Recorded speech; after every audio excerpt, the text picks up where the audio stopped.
Histoire du roman policier. Une chronique réalisée par Michel Perrault et animée par Bruno Hiret et Emmanuel Blois. Bonjour, nous retrouvons le professeur Perrault qui, après nous avoir présenté un gentleman cambrioleur, mais quand même cambrioleur, va nous présenter, on monte dans la hiérarchie du mal, les génies du mal. Bonjour Michel, faites-nous peur. Bonjour Emmanuel.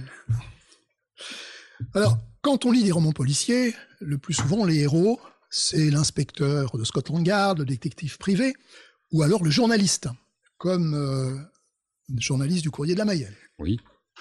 Mais il ne faut pas oublier que leurs adversaires sont méchants, et ce sont les génies du mal. Le plus célèbre des génies du mal, c'est Fantomas, qui aurait dû s'appeler Fantomus. Alors, Fantomas, c'est l'anti-héros typique. C'est le criminel sans visage, cynique, cruel et sadique. Il n'y a pas pire. Il est né en 1911 de la rencontre de René Souvestre et de Marcel Alain. Souvestre est avocat, il est passionné d'automobile, il écrit des rubriques judiciaires et sportives, et il est auteur de contes qui ne remportent pas beaucoup de succès. Marcel Alain, lui, a été chassé par son père parce qu'il voulait être journaliste. Il est recueilli par Souvestre, qui va l'employer, comme on dit, comme prête-plume. Et Souvestre et Alain vont d'abord collaborer sur un roman policier sportif que j'ai pas retrouvé, qui s'appelle Le Roure, mais qui a eu, semble-t-il, un gros succès lorsqu'il a été publié dans le journal L'Auto. Le succès est tel que Fayard va demander à Souvestre et Alain d'écrire des romans policiers. À une condition, c'est de signer un contrat pour 24 romans policiers et d'en livrer un par mois. Ah, mazette. Et il y aura effectivement 32 volumes qui vont être publiés entre 1911 et 1913. Alors c'est un rythme infernal, bien sûr, pour publier ces romans. C'est un super méchant qui a eu cette idée-là. Ah, bien sûr, mais c'est Fayard qui devait être un super méchant. On raconte que Souvestre écrivait les chapitres pairs et Alain les chapitres impairs, que les textes étaient enregistrés au dictaphone le jour et dactylographiés par une secrétaire la nuit. Alors, est-ce que c'est une légende ? On ne sait pas. En tout cas, c'est vrai que ce procédé d'écriture très rapide donne un rythme au récit de Fantomas. En 1914, Souvestre va décéder d'une congestion pulmonaire et Alain va poursuivre la série en solo à partir de 1926 et il va écrire 11 volumes supplémentaires. Ah, effectivement, pour qu'il y ait des bons détectives dans la vie, pour qu'il y ait des bons polars, il faut qu'il y ait aussi des bons méchants. Il faut qu'il y ait des gros méchants. Alors, il est totalement amoral, Fantomas. Il se consacre au meurtre par plaisir, il n'a pas de motivation, il s'amuse de la terreur qu'il s'inspire et il refuse toute contrainte sociale. C'est une figure emblématique de la littérature populaire à la Belle Époque et son succès est probablement lié à l'alliance entre la violence qui était tout à fait outrée dans les romans et la violence quotidienne à une époque où on racontait les histoires d'Apaches, d'anarchistes, de bandes à Bono. Fantomas est pourchassé par l'inspecteur Juve de la Sûreté. Il est décrit comme énergique, intelligent, très méticuleux. Il est opposé au Louis de Funès qui joue son rôle dans le film d'André Hunebelle. Dans le dernier volume écrit par le duo, Juve apprend qu'il est le frère de Fantomas et tous deux vont décéder lors du naufrage du Titanic. Alors bien sûr, Alain va être obligé de réécrire la fin quand il reprendra la série. Et oui, c'est un peu comme l'histoire de Sherlock Holmes, c'est Voilà. Moriarty.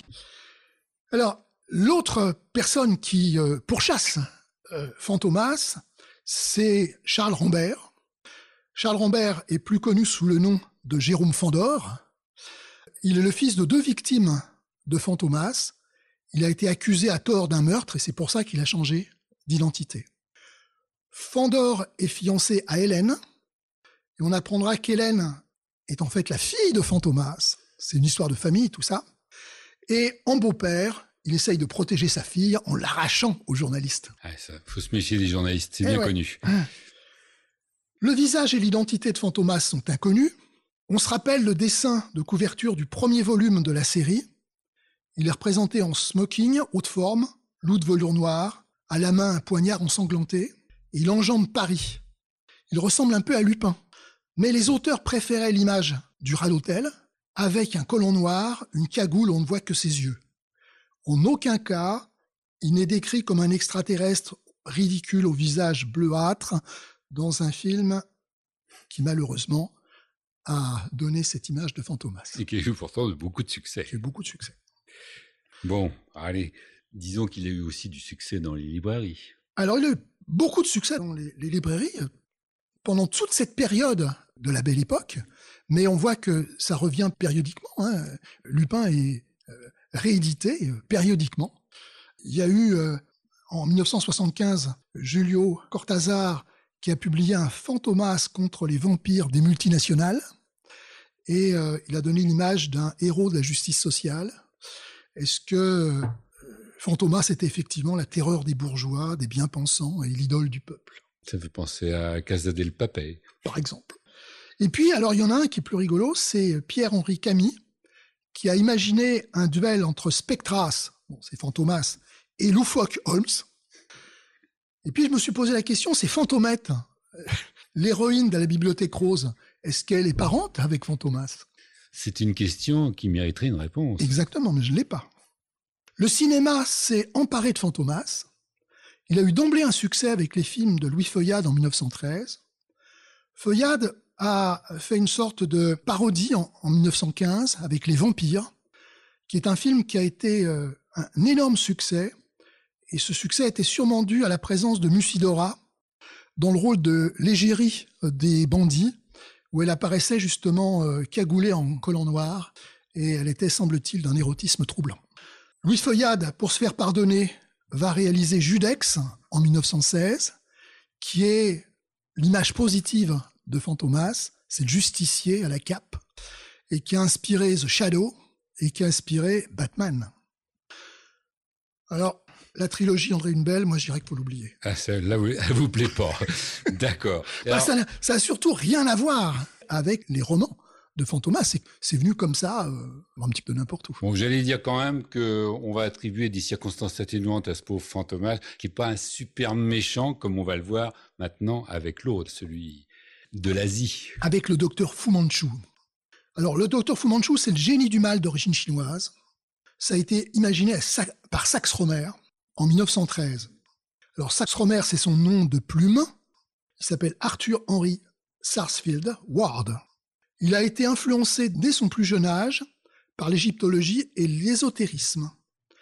Il a fréquenté des cercles occultes en compagnie du poète Yeats et de Bram Stoker, le père de Dracula. Il a été renvoyé de la banque où il travaillait parce qu'il a essayé d'hypnotiser un collègue, donc c'est quelqu'un d'un peu étrange. Il est devenu journaliste économique. À partir de ce moment-là, il s'est mis à écrire des romans et sa série la plus connue, c'est Fu Manchu.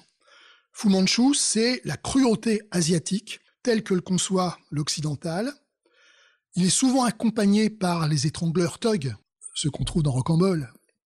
Et il est pourchassé par Nayland Smith et le docteur Petrie, qui essayent de s'opposer à la conspiration mondiale du péril jaune, puisque ça a été inventé à ce moment-là. Physiquement, on le connaît, il est décrit avec une grande natte, des grands ongles. Oui, avec des grandes moustaches, enfin. Alors, il y a 13 romans et 4 nouvelles. Ça a été adapté au cinéma en 1923, mais c'est uniquement des films britanniques. Et l'ironie du sort, c'est que Sax Rohmer est décédé en 1959 de la grippe asiatique. Vraiment, il était pourchassé. Fu Manchu a inspiré des personnages plus célèbres en fait que lui actuellement. C'est le Dr Ming de Flash Gordon, c'est l'Ombre jaune de Bob Moran, et c'est le Dr No de James Bond contre Dr No. Eh bien, donc quelle filiation. On va peut-être pas très bien dormir cette nuit. Non.